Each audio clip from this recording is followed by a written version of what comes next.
أعوذ بالله من الشيطان الرجيم. بسم الله الرحمن الرحيم.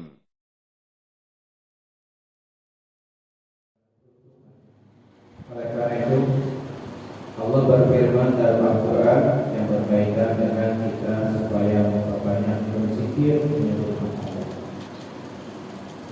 Qala Allah Ta'ala wa dzkurullaha katsiran la'allakum tuflihun. Dan berzikirlah kepada Allah dengan sebanyak-banyaknya, tidak terbatas, la'allakum tuflihun, agar kalian beruntung. Jadi orang yang berzikir menyebut nama Allah adalah termasuk orang-orang yang beruntung, orang pilihan Allah. Oleh karena itu, berzikir merupakan kewajiban, perintah Allah, supaya kita taqarrub mendekatkan diri kepada Allah. Di akhir hayat kita, mudah-mudahan kita selalu berzikir mengingat Allah dalam keadaan ajak sakaratul maut. Itu yang kita harapkan.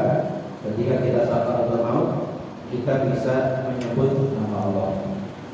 Sulit kecuali orang-orang yang riyadhah zikir, ya. Sebagaimana firman-Nya, ya ayyuhalladzina amanu dzkurullaha dzikran katsiran wa sabbihuhu bukratan wa asila. Wahai orang-orang yang beriman, berzikirlah kalian semua pada Allah dengan zikir yang banyak. Ini perintahnya, il-amr. Ya ayyuhalladzina amanu, wahai orang-orang yang beriman, ya, uzkurullaha dzikran katsiran. Berzikirlah, menyebut nama Allah dengan sebanyak-banyaknya. Wasabbihu bukratan wa asila, dan bertasbihlah kepadanya pada pagi hari dan petang hari. Insyaallah orang yang sudah berzikir dimanapun berada akan mendapatkan keberuntungan, baik di kantor, pasar, ya, berbagai usaha. Insyaallah kalau kita sering berzikir, insyaallah beruntung, ya, berkah, insyaallah. Dan akan membawa ketenangan jiwa. Orang yang selalu berzikir itu tenang, dia tidak akan stres. Justru orang-orang yang stres, kenapa? Karena meninggalkan Allah. Banyak orang yang udah pensiun langsung drop gitu kan, nggak tahu apa-apa yang harus berbuat, padahal apa, ya.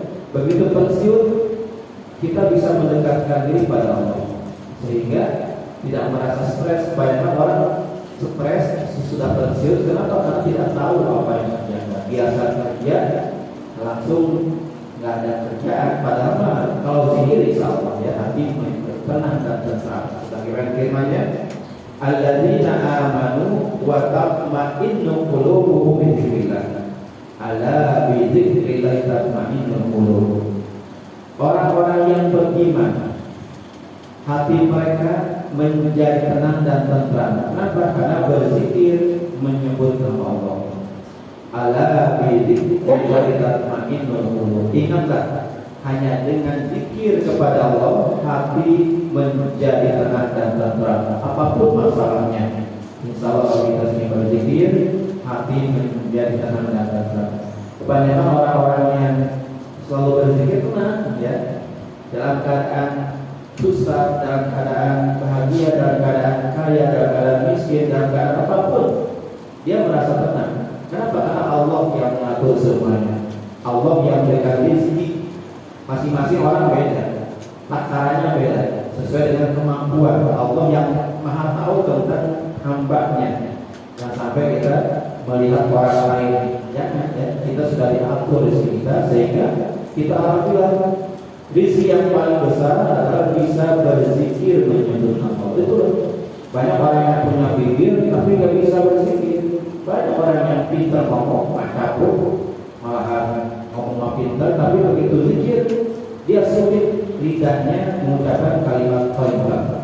Allah kunci sehingga dia tidak bisa menyebut nama Allah. Padahal mudah dengan mengucap kalimat la ilaha illallah, itu sulit kecuali orang-orang yang terpilih.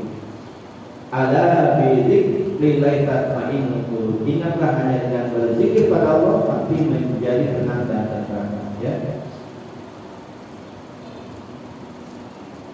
Dan orang yang berzikir, dia bersyukur pada Allah. Sebagaimana Nabi Musa mengatakan, wahai Tuhanku, bagaimana aku harus bersyukur kepadamu? Nah, kalau menjawab, berzikirlah sebanyak-banyaknya padamu. Itu Nabi Musa. Bagaimana caranya untuk bisa bersyukur kepadamu ya Allah? Nah, kalau menjawab, berbanyaklah zikir kepada wahai Musa. Ya, jadi Nabi Musa pun Allah perintahkan berzikir. Padahal Nabi Musa adalah orang yang bisa mendengarkan langsung, bisa berbicara dengan Allah, tapi diajarkan berzikir sebagai tanda syukur pada Allah. Sebagaimana firman-Nya,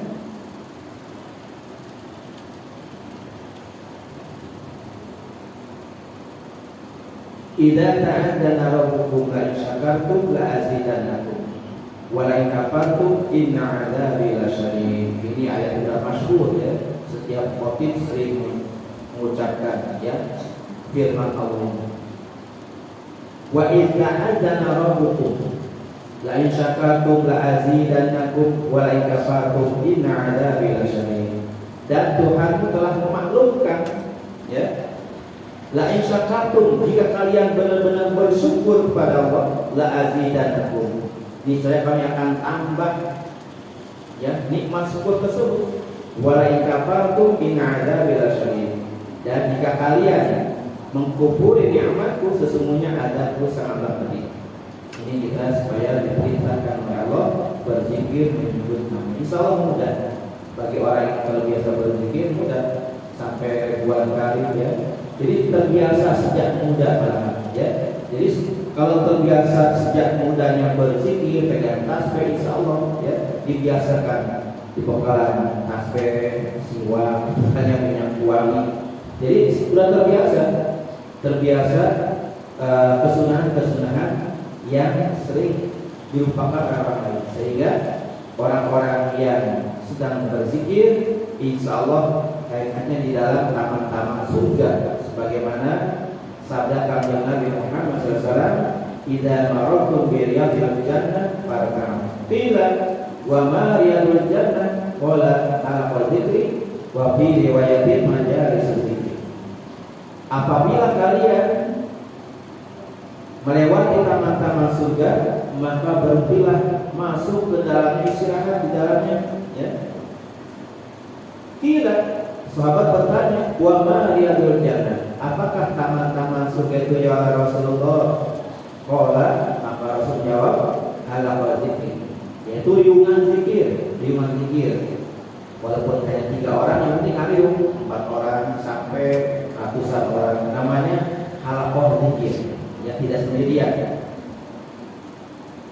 Wa fi riwayatin majalis zikri, yakni majlis-majlis zikir atau majlis-majlis taklim. Disitulah taman-taman surga, sehingga Rasulullah memberikan kabar gembira bahwa kita duduk di majlis zikir atau majlis taklim, kaitannya duduk di taman-taman surga. Mudah-mudahan kita termasuk orang-orang yang ditakdirkan masuk ke dalam surga, beliau bisa, mudah-mudahan insyaallah. Astagfirullah.